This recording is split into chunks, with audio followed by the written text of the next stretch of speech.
Christian Loba, bonjour. Bonjour. Alors vous êtes le directeur artistique des Semaines musicales de Quimper, un festival de musique classique qui fête ses 35 ans.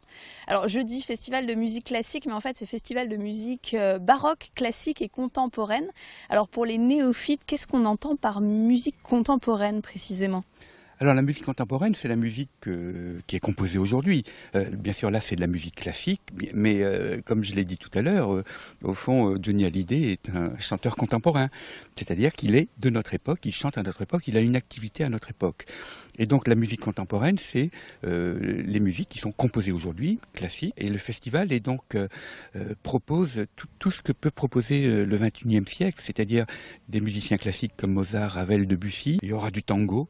Voilà, c'est pour montrer que le tango est très actif, hein, depuis l'Argentine, depuis les années 30 avec Gardel, le grand chanteur de tango, et on voit aussi avec Astor Piazzolla que ce sont des choses qui sont devenues incontournables et universelles. Alors vous le disiez tout à l'heure, justement, c'est le 35e anniversaire, il a été créé en 1979, et donc 35 ans, c'est quand même énorme pour un festival, surtout voilà, ce type de festival qui a des difficultés à perdurer. Comment est-ce que vous expliquez cette longévité ? Mais la longévité, c'est sûrement dû, bien sûr, aux directeurs qui m'ont précédé, comme Michel Legrand, qui n'est pas le Michel Legrand des Parapluies de Cherbourg, mais qui a été un directeur tout à fait clairvoyant de son époque. C'est-à-dire qu'il a essayé d'anticiper sur les mœurs, satisfaire aussi le public. C'est-à-dire que pendant 35 ans, il fallait contenter aussi le public qui est un peu particulier. À Quimper, il y a beaucoup de touristes anglais, irlandais, des gens en vacances. Voilà, il ne faut pas que ça soit trop pointu, ni trop populiste. Populaire, oui, pas populiste. Et Michel Legrand a réussi ce pari. Alors j'essaie de faire un peu la même chose. C'est délicat de reprendre le flambeau d'une chose qui a très bien marché. Et est-ce que vous êtes là, donc c'est la deuxième voilà, année, c'est la que vous êtes directeur artistique. Et alors justement, au niveau de la programmation, vous dites que c'est quelque chose de délicat à faire. Comment est-ce que vous avez dessiné cette programmation ?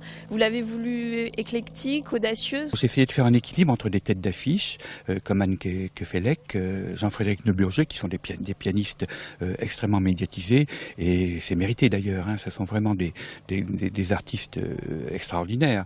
Mais j'ai voulu aussi donner la chance à Jean-Philippe Guillot, enfin donner la chance, il n'a pas besoin de ça, mais ce sont des artistes moins médiatisés, de montrer que le tango est devenu quelque chose de classique aussi. C'était une chose populaire qui naissait dans le port d'Argentine. C'était des marins qui dansaient entre eux. D'ailleurs, c'était les hommes qui dansaient le tango entre eux.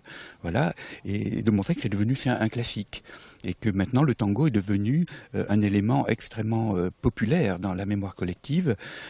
C'est pareil pour l'ensemble Carpe Diem, là, que j'ai vu, qui reprend des chefs-d'œuvre à la fois baroques. Là, ils vont faire des pièces de Berlioz extraordinaires. Et tout ça, ils recréent le passé et ils inventent aussi l'avenir. C'est ça le secret d'un artiste d'aujourd'hui. Il a un lourd héritage qu'il ne faut pas abandonner. On ne va pas détruire les églises de Quimper parce qu'on fabrique du nouveau.